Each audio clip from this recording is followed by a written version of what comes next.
আগে একদিন পেয়ারা পাড়তে গিয়ে কুটা পাইনি, আর আজকে এসেছি পেয়ারা পাড়তে, পেয়ারায় কিছুতে খুঁজে পাচ্ছি না। তো অনেক খোঁজাখুঁজির পরে কয়েকটা পেয়ারা পেলাম, কিন্তু পাখিতে খেয়ে নিয়েছে। তো ওরাই বা কী খাবে, ওই জন্য এই সিজনটায় পেয়ারা খায়, পেয়ারা পেঁপে এগুলোই ওরা খায়। তো যাই হোক, অনেক খোঁজাখুঁজির পরে কিন্তু কয়েকটা পেয়ারা আমি পেয়েছি। তো সেগুলোই পারার চেষ্টা করছিলাম, তো কিছুতেই পারতে পারছিলাম না। এরপর গিয়ে আরও একটা পেয়ারা পেলাম, তো সেটা পারতে গিয়ে কিন্তু দুটো কাঁচা পেয়ারা পড়ে গেল। ওই জন্য আমার মনটা ভীষণ খারাপ হয়ে গেল, পাখিরা খেতে পারতো। তো যাই হোক, মানে ভাগ্যে না থাকলে হয় না। অনেক খোঁজাখুঁজির পরে কিন্তু দেখছি যে নিচেই দুটো ভালো পেয়ারা আছে। তো ভাবলাম যে মানে দুটো বেশি করেই নিই, কারণ প্রিয় পেয়ারা খেতে ভীষণ ভালোবাসে। আমি খাবো, ও খাবে না, সেটা কি করে হয়। আজকে তো বাড়িতে আছে, রবিবার পড়া নেই। তো ওই জন্যই মানে দুটো পেয়ারা পেরে নিয়েছি। তো এরপরে গিয়ে আরও দুটো পেয়েছিলাম। তো একটা পাখিতে খাওয়া ছিল, আর এদিকে অনেকবার বলেছিলাম খাওয়ার কথা, ও বলছে না বৌদি আমি খাবো না, আমার ভালো লাগে না। তো আমরা মানে পিউ আর আমি দুজনেই পেয়ারা খেতে ভালোবাসি, মাঝে মাঝে কিনে নিয়ে আসি। তো গাছের পেয়ারার কিন্তু টেস্টই আলাদা, বিশেষ করে এই সিজনটার। আর এই গাছের পেয়ারা কিন্তু প্রচুর পরিমাণে ধরে আর খুব ভালো খেতে।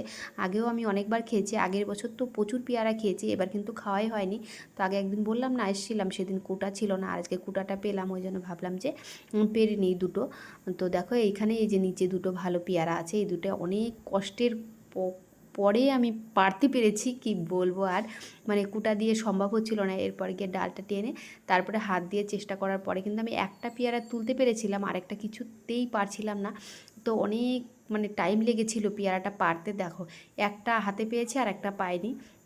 এরপর গিয়ে আরও চেষ্টা করার পরে তারপরে এটা পেয়েছিলাম। প্রচুর টাইম লেগেছিলো, বারবার ডালটা উঠে চলে যাচ্ছিলো। আর এদিকে ঋদ্ধি কিন্তু প্রচুর পরিমাণে হাসছিল, বৌদি মানে পারবে, তুমি পারবে এরকম বলছিল। তো অনেক চেষ্টা করছিলাম, অনেক চেষ্টার পরে তারপরে ফাইনালি কিন্তু আমি ওটা পেরে নিয়েছি। এরপর ঋদ্ধিকে বললাম তুই একটা খা, বলছে না বৌদি খাবো না। এরপর আমি এগুলো নিয়ে বাড়িতে চলে গেছিলাম, কারণ পিউকে একটা দিব ওই জন্য। তো বাড়িতে এসে ধুয়ে তারপরে খেয়েছিলাম। খেতে কিন্তু ভীষণ ভালো, বললামই তো আগে এই সিজনের পেয়ারা খেতে ভীষণ ভালো লাগে। তো বাড়িতে বানানো যে কোনো মানে ফল সবজি এগুলো মানে খাওয়ার টেস্টই আলাদা। আমার বাবার বাড়িতে কলা আছে, বাবা মাঝে মাঝে আমাকে কলা পাঠায়, বেশ ভালো লাগে খেতে। আর দেখো এই দেখো পেয়ারার সাইজ একদম দারুণ, কি বলবো, এই বড়টাই পিউ খেয়েছিল। তো বেশ ভালো লাগছিল পারতে পেরে, নিজেকে মানে সফল বলে মনে হচ্ছিল, অনেক কষ্টের পরে পেয়েছি। তো ওই জন্য দেখো এই যে বাড়িতে এসে দুজনে মিলে খাচ্ছি, ও ভীষণ খুশি। তো মাঝে মাঝে বড়গুলো কিনে নিয়ে আসে, ওগুলো থেকে কিন্তু এটার টেস্ট মানে অন্যরকম, এটার কোনো মানে কথাই হবে না, কি বলবো। তো ঋদ্ধিকে বারবার বলছিলাম তুই একটু খা খা, কিছুতেই খাবে না। তো বলছি পাশে আরেকটা আছে ওটা খা, ওটাও খাবে না। তো এমনি একটু মজা করছিলাম। তো ওদের বাড়ির তো ওই জন্য খেতে চায় না, আর আমার বাড়িতেও পেয়ারা গাছ আছে, পেয়ারা হয় না।